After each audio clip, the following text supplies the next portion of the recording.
everyone, and welcome to Voice with Julia. Today, we're going to talk a little bit more about whistle voice because I know you all want to know more. Voice with Julia, change your voice, change your life. As you might have seen in my last video on whistle voice, I gave a lot of tricks and techniques to try to find your whistle voice.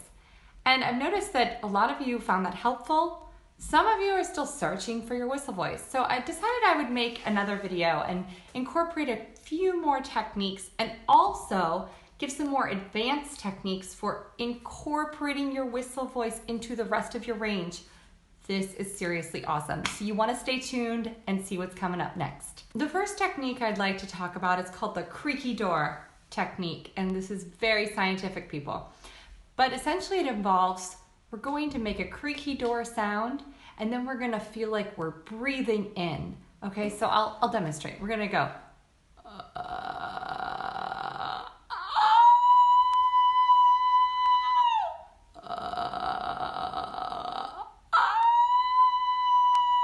So what I'm doing is I'm making that like glottal fry,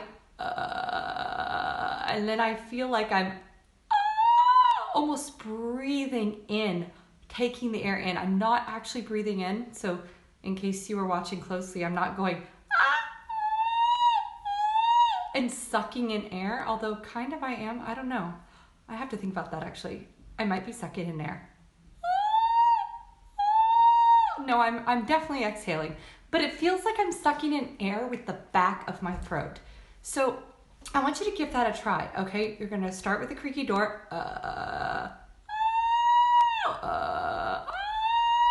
And see if that helps. Technique number 2 is the silent scream technique. Now this is kind of similar to the one before, but it's psychologically a little different. So if you're having trouble with the creaky door exercise, finding the whistle voice, you might be able to access it like this. And essentially, you're going to pretend like you're screaming, but silently, like. Okay, I want you to all do that with me. And then, from that point, you're gonna go, and just let out the smallest little sound you can do. Okay, can you try it with me? Great, that was awesome, you found it. The third technique to finding your whistle voice is called the Minnie Mouse, okay? And what I want you to do with this one is pretend you're Minnie Mouse. It's so scientific, all right? And we're gonna do something like this.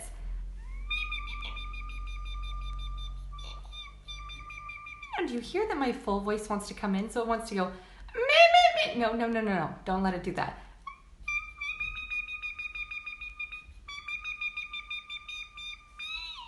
Okay, can you try that? Yeah, congratulations, that's your whistle voice. Still having trouble finding your whistle voice though? All right, so now what I'm thinking is that you might need to lighten up your registration. And if that's the case, let's do an exercise that will help you do that. Okay, and what we're gonna use is the vowel oo. Oo is a great vowel because it brings in the lighter registration into the voice. So follow along with me and I will walk you through it step by step. Right now I'm gonna start on a part of my range that's kind of right before the passaggio. Okay, so for me, this is C5, right here. And I'm gonna do a fourth, like this. C.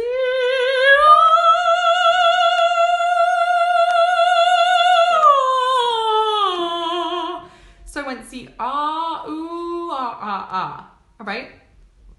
And I'm gonna take this up. The point is to get that ooh, when you switch to that ooh vowel, that you have the sense that you're pulling in.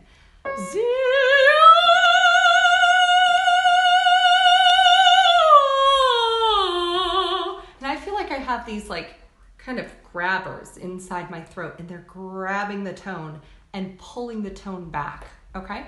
Let's do a few more and you're gonna see how this helps you access the whistle tone.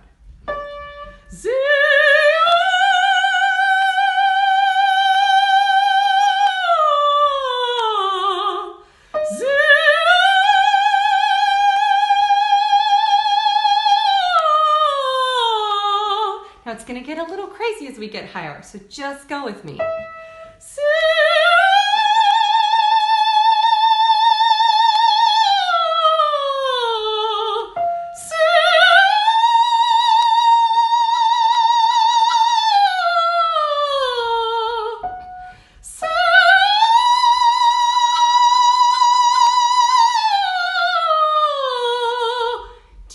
Like really super loud, buzzy, screaming sensation. And I can, just because I've been vocalizing for whistle voice for this video, I can actually feel my voice want to break into whistle right now. But this is kind of the point, people. So what happens is if you strengthen that ooh function in your voice, that ooh function is that muscular action of the whistle tone, okay? And it basically is what will allow the whistle tone to join the rest of the voice, okay? So let's do a couple more, see if we can do this.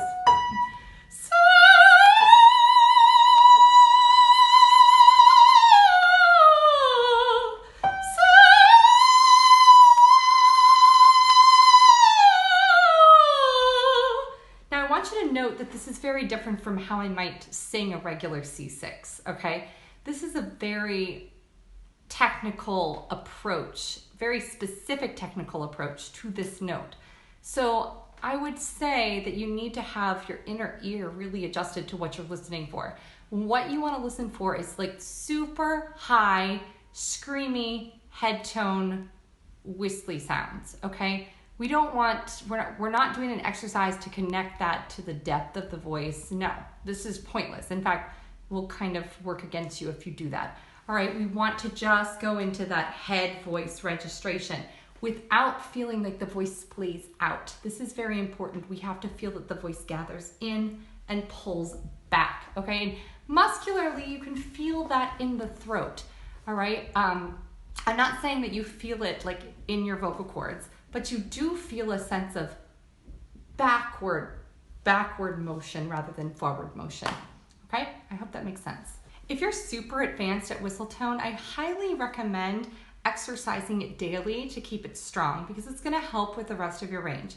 So what I like to do is just take some 5-note scales, and it doesn't have to be perfect. Just so you know, like whistle voice is very affected by anything you eat or drink or mucus or things like that. So you might hear little crackles, like scratch, crackle, pop or something in your throat.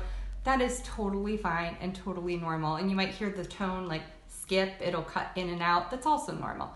But the function's still there. So we're gonna do 5-tone scales going down. And I just start maybe around C6.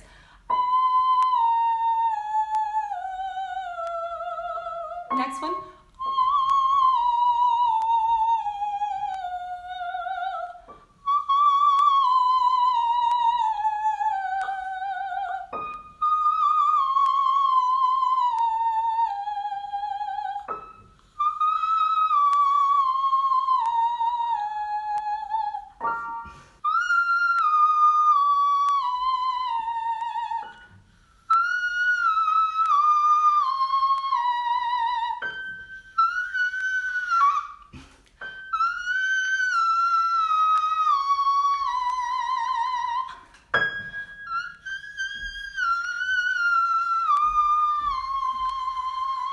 And the next exercise I like to do to strengthen the whistle tone are the 2-octave crack exercises. So basically what we're gonna do is we're gonna start in a low tone and then crack 2 octaves above in the smallest registration you can manage, which is your whistle tone. Okay, so it's gonna be like this.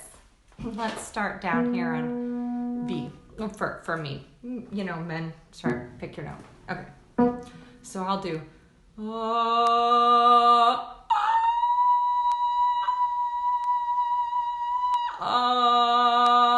okay, basically just a raw chest sound.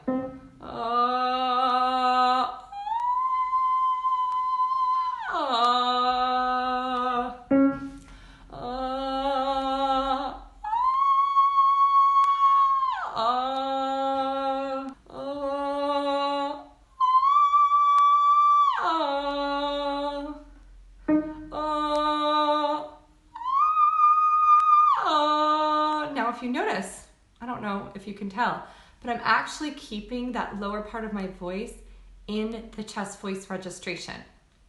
Don't take that too high, okay?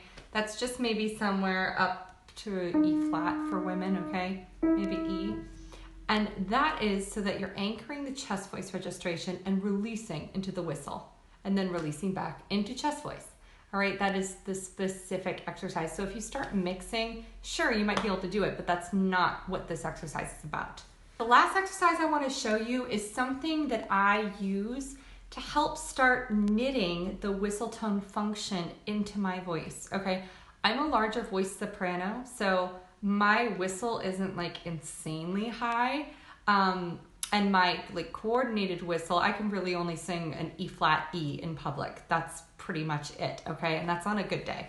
But I want to incorporate my higher whistle into the voice to make those E flats easier. So this is an exercise that I do kind of as maybe one of the first 3 exercises I do every day.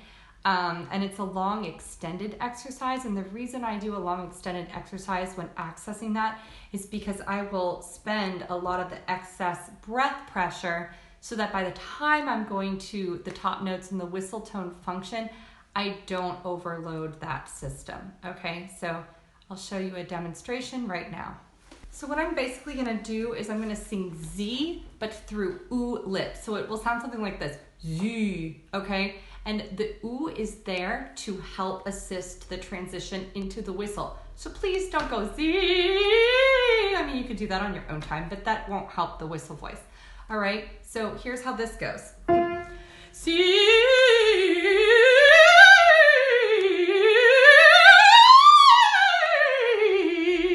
Now up another one.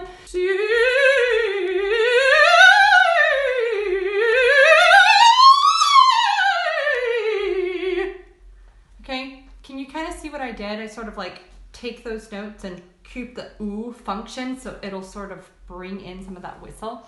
Yeah, and you can try that with I would try that with the notes that you actually sing. Okay, so this, I'm talking right now to my classical singers, not to my pop singers. Pop singers, go ahead and whistle tone yourself silly, okay? But classical singers, what you're gonna wanna do is start taking that whistle tone and reinforcing that into the tones that you already sing.